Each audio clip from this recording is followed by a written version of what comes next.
بیٹی کا حق مارنے والا مر جائے اسے عذاب نہ ہو نہیں سکتا۔ آگے والدین کا، ماں کا، بہنوں کا، بیٹیوں کا، سوتیلی ماں کا، سارے کے ساروں کے حصے اللہ نے بیان کیے۔ اب اللہ نے ایک قانون آپ کو دے دیا کہ فلاں کو اتنا اتنا حصہ دینا ہے، فلاں کا 50,000 ہے، لاکھ ہے، 500 ہے، 100 ہے، 1000 ہے، جتنے اللہ نے بتا دیا۔ اللہ نے کہا کہ اتنا اتنا آپ نے دینا ہے۔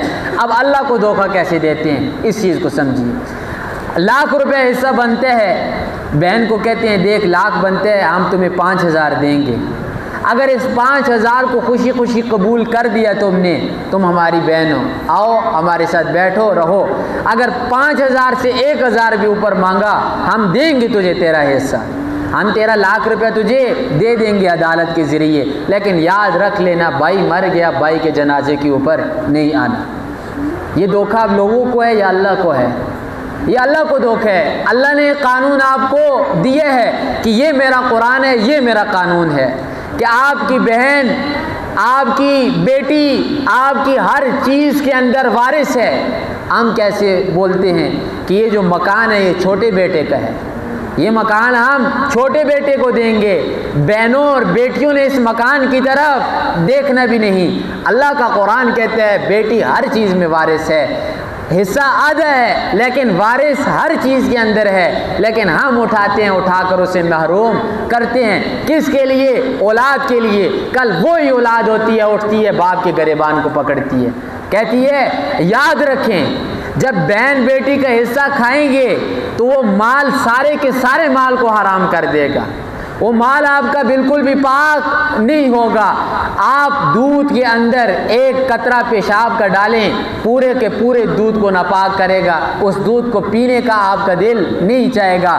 بہن بیٹی کا حق اگر لاکھ روپیہ ہی آپ نے دبایا ہوا ہے، 7 کروڑوں روپے کو وہ گندہ کر دے گا، وہ حرام ہو جائے گا۔ وہ حرام جب آپ اپنی اولاد کو کھلائیں گے، جب وہ آپ کی اولاد کھائے گی اس حرام کو، اور حرام کھانے والی اولاد کبھی بھی باپ کی وفادار نہیں ہو سکتی، اس نے باپ کی گریبان کو پکڑنا ہی ہے۔ لہٰذا آخرت بھی تباہ، دنیا بھی تباہ۔ وجہ کیا بنی؟ پیچھے بہن بیٹی کا حصہ کھایا ہوا ہے۔ تو فرمایا آتی ذی القربی حقہ، قرابت داروں کو ان کے حصے دے دو، ذالک خیر، یہ بہت بہتر چیز ہے۔ یہ جو پیچھے قانون بیان کیا ہے نا کہ جن لوگوں کے حصے انہیں دے دو، بہت بہتر چیز ہے۔ للذین، ان لوگوں کے لیے، یریدون وجہ اللہ، جو اللہ کی ذات کا قرب چاہتے ہیں، جو اللہ کی رضا چاہتے ہیں، ان کے لیے یہ قانون بہت ہی بہتر ہے۔ اور جن کو دنیا کی غرض ہے اور دنیا کی لالچ ہے، وہ بہن کا بھی کھائیں، بیٹی کا بھی کھائیں، بیٹے کا بھی کھائیں، ان کے لیے کیا ہے؟ فتمتعوا، جتنا دنیا کو کھا سکتے ہو کھاؤ، حرام بھی کھاؤ، حلال بھی کھاؤ، سب کچھ کھاؤ۔ کیوں؟ تم نے دنیا ہی کمانی ہے، تو دنیا کمانی ہے، جتنی کما سکتے ہو کماؤ۔ ہاں اللہ کی رضا چاہنی ہے، حقیقی مومن بننا ہے، پھر کیا کریں؟ اللہ کی بات کو مانیں، اللہ نے جو حصہ بیان کیا اس حصے کو ادا کریں۔ یہ اگر آپ کہیں نا کہ بہن بیٹی کو دبا کر زبردستی اس سے حصہ منوا لیں گے، اور منوانے کے بعد آپ جتنی بڑی داڑھی رکھیں، جتنے حج کریں، جتنے عمرے کریں، جتنے غریبوں کو کھانا کھلائیں، خدا کی قسم وہ بہن بیٹی کا حق آپ سے معاف نہیں ہوگا، اور ضرور بضرور ہو نہیں سکتا کہ یہ شخص قبر کے اندر اس سے پوچھا نہ جائے، اسے عذاب نہ دیا جائے۔ بہن بیٹی کا حق مارنے والا مر جائے اسے عذاب نہ ہو نہیں سکتا۔ اور پیارے پیغمبر صلی اللہ علیہ وسلم فرماتے ہیں ایک تسمہ یا 2 تسمے جس نے کسی کے اٹھا لیے وہ کیا ہے؟ جہنم کے اندر جلے گا۔ تو جو تسمہ اٹھائے گا جلے گا، تو جو اتنا بڑا بڑا حق کھائے گا بہن بیٹیوں کے وہ نہیں جلے گا، وہ بچے گا، کوئی صورت بھی نہیں۔ پھر عرض کرتا ہوں دوبارہ، کئی مرتبہ یہ بات عرض کی تھی کہ جو آپ کے ساتھ آپ کی ماں کے پیٹ سے پیدا ہوئی بہن ہے، وہ آپ کے والد کی وراثت کے اندر ہر چیز کے اندر حقدار ہے۔ والد کا کم سے کم گٹھیا قسم کا جوتا ہے نا، جوتا جس کی کوئی کسی قسم کی وقت اوقات نہیں، وہ بہن آپ کے ساتھ اس جوتے میں بھی شریک ہے۔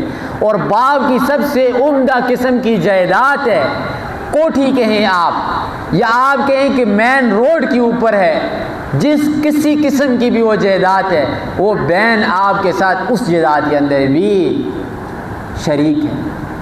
آپ کہیں کہ ہم اسے پہاڑوں سے اور جو گندی جگہ ہیں ان سے بہن کو حصہ دیں گے، اور جو پاک صاف جگہ ہیں ان سے ہم انہیں نہیں دیں گے، تو یہ اللہ کا دین ہے، کسی کے باپ کا دین نہیں کہ خود بیٹھے اور خود دین گڑے، خود باتیں کرے اور کہے میں ایسے کروں گا اور میں ایسے کروں گا۔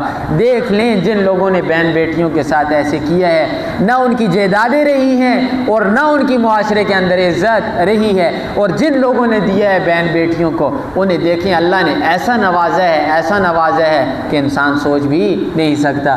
فرمایا جو لوگ اللہ کی رضا چاہتے ہیں ان کے لیے بہت بہتر ہے۔ آگے اللہ فرماتے ہیں اولئک هم المفلحون، اگر کہیں نا کہ کامیاب ہیں تو یہی لوگ کامیاب ہیں، ان لوگوں کے علاوہ کوئی کامیاب نہیں۔